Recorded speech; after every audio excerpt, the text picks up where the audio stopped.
quick story time. Another client of mine, he had a brokerage company that insured trucking companies.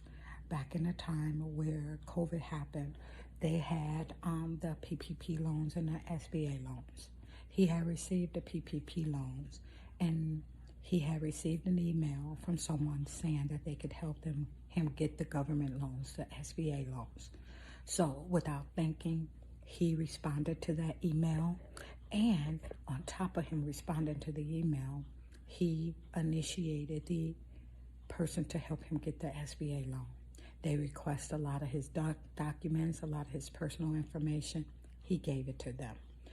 In the process, now, when you got the SBA loan, it was a very easy process. All you had to do was go to that website, put the information in, put your business information in, and then they would respond to you and ask you for your corporate documents. And it was just that easy. You got the loan.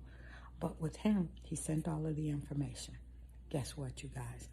Person came back and said, okay, we are ready.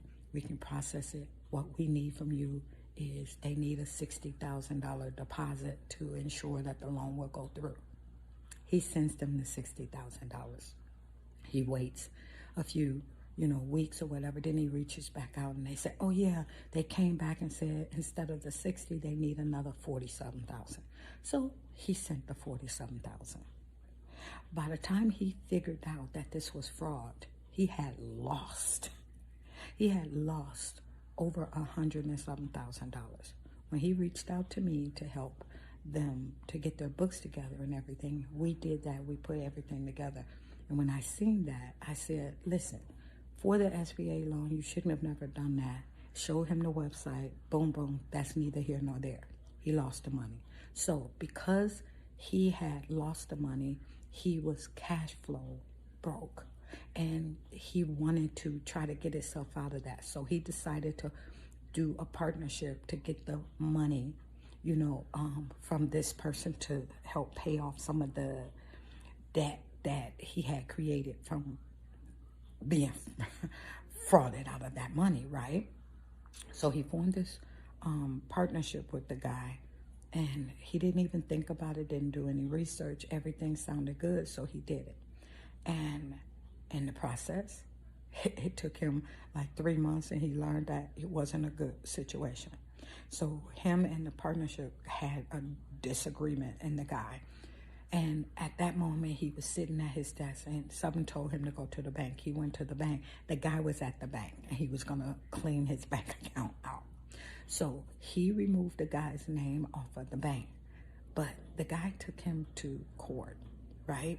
Because he had signed the agreement. He had signed away 51% of his business. Who does a partnership and give the partner more percentage in the business than themselves? And you created it. You the one who built it. So he ended up having to give the guy 51% of his business that was valued at like $300,000 or $400,000. So this guy gave him approximately $30,000 or $40,000, and to get him removed from the business, he ended up having to pay him almost $250,000 once it all was said and done. And the reason why I tell this story is because he made business decisions that put him where his cash flow. He didn't have the cash flow, and because he was desperate, he partnered with someone to get quick cash to try to pay off some of the debt that he had, and he made his situation worse. We have to slow down. We have to ask questions. We have to read. We have to research before we put our name or our signature on anything binding us with a person that you have no idea who it is.